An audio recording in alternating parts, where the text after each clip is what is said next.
Hey, it's Tim, Pickup Truck Plus SUV Talk, joined by my friend Mike Koval. He is the Ram CEO in front of a Ram truck with Ram stuff going on, because trucks, I always feel like with Ram, I need to like, get my deep voice, like, Ram, right? It's just, well, yeah. Ram, right? You really got to dig deep. So we're in front of the firefighter truck, but I want to talk about a few things going on in the truck world right now, because you guys have had a lot of success, and there's a lot of stuff going on in the truck world that's giving people a lot of concerns. And so I want to talk about engines for a second. So I just have to buy a new Toyota Tundra, and they went from the V8 to the 3.5. We've had a lot of conversation online, and they went from the most polluting V8 engine out there, which is what their truck was, to now they've knocked that down 40% in emissions. You have new emissions coming out, standards globally as well as the United States. You still have the 5.7 liter Hemi V8. Are we on numbered days with that in truck world? I mean, where do you see the V8 engine, its life cycle with Ram trucks? Yeah, I don't think it's any secret that we're all being faced to some extent by the shifting regulatory environment. So it's putting a lot of pressure on us. But remember, the Ram brand was the first to introduce a mild hybrid V8 as well, an RBSG belt start generator. So we think we've been innovative in this space. Obviously continuing to monitor the overall landscape, but that's what we're here to talk about today, is really this revolution, if you will, right, sure. And shift to heavy electrification. But what we're finding is research is telling us that truck contenders are becoming more open-minded to heavy electrification, but they are not willing to compromise on their core attributes like towing and hauling and capability. So we feel from 2024, when we bring our Ram 1500 battery electric vehicle to market, we'll have a better suite of solutions. We'll push past what the competitors have announced, and frankly, past what our customers expect, offering more range, power, and capability. And the Ram Revolution stuff is really interesting. So it's the first time I've really seen an automaker really reach out to their audience. And so what's interesting about it from my standpoint is, I run a truck channel, right? I see a lot of comments across the board. We have some people that are EV curious, some people that are like, they'll never buy an EV in the rest of their life, right? They put their sword in the sand, that's what it's going to be, right? And flag in the sand. So you're inviting these customers in, but you're talking to customers that have been, I think, overall, I would say, cautious about EVs. And so how are you going to get these guys to go from what they've known to this big unknown? We have towing range is always a concern, battery life's a range of a concern. So how are you going to do that? Yeah, a couple of things. So Ram is doing something different, and we launched this Ram Revolution concept to bring everybody along with us on the journey. And a big part of Ram Revolution is we're going to fan out across America over the course of the year, and we're going to conduct what we're calling Ram Real Talk, which will actually give individuals the opportunity to meet with their designers and our engineers to actually influence the concept vehicle, which this is going to be a busy year for Ram. Right. We have a constant drumbeat of Ram EV tech news, culminating by the end of the year with actual reveal of the Ram 1500 BEV concept. But we're very close with our customers. And let me be really clear. Ram's mission is to have the best EV truck in the market. Okay, and that's really to build and to design. We want all truck and no compromise. That's really what it's about. And our suite of solutions with the full battery electric vehicle, as well as our range electric paradigm breaker, we believe that we will be able to better alleviate our customers' concerns about range anxiety for issue. But that's our mission.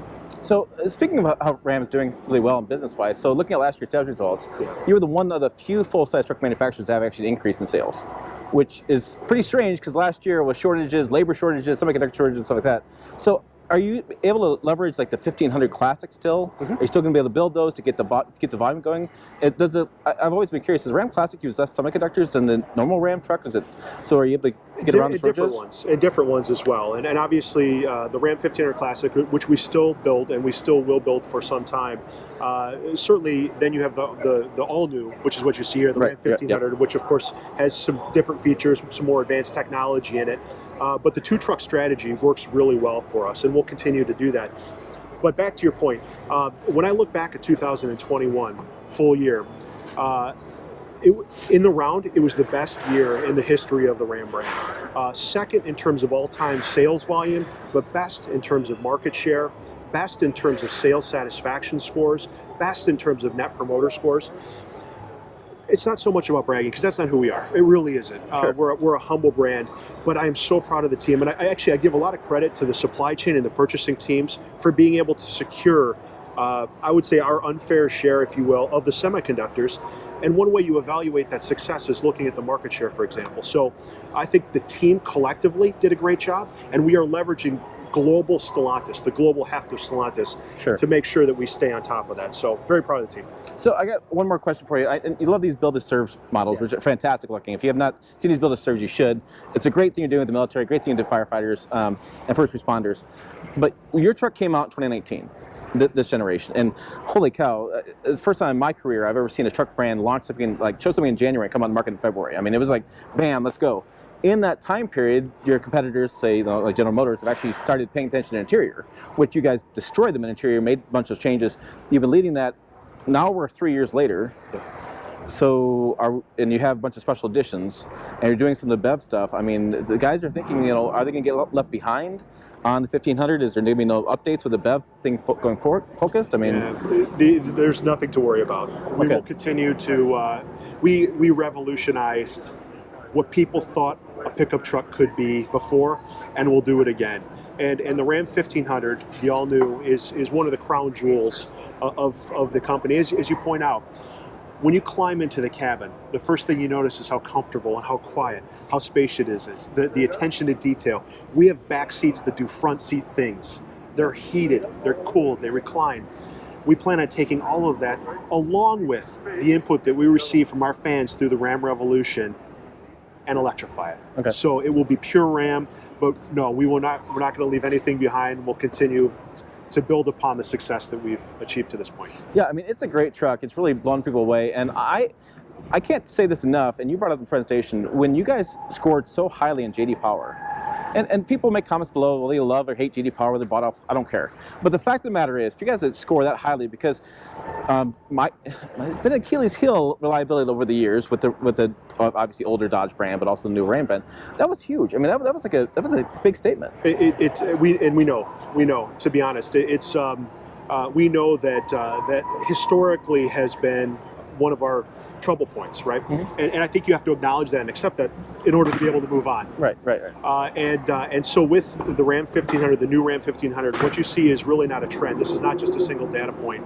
And I could point to a couple of different things, but it was a shift in culture. It was really about making quality a priority from the top down, and really sticking to it. And one of the things I love to say, as over time, it's about speed of issue identification and speed of issue resolution. Okay. We don't let things linger anymore. But this was a cultural shift inside of Stellantis, and so I think you're going to see more of that. I mean, we are committed.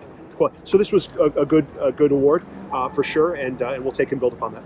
Yeah, it's going to be fantastic. I tell people all the time, you know, if you haven't been in a Ram lately, haven't checked them out, you have to. This is not the truck of old. This is something that, you know, you just love to drive, so comfortable, and the interior is just best in class. So thanks for spending time with me, and make sure you guys check the video out over here, website down below. As always, thanks for watching. We will see you down the road.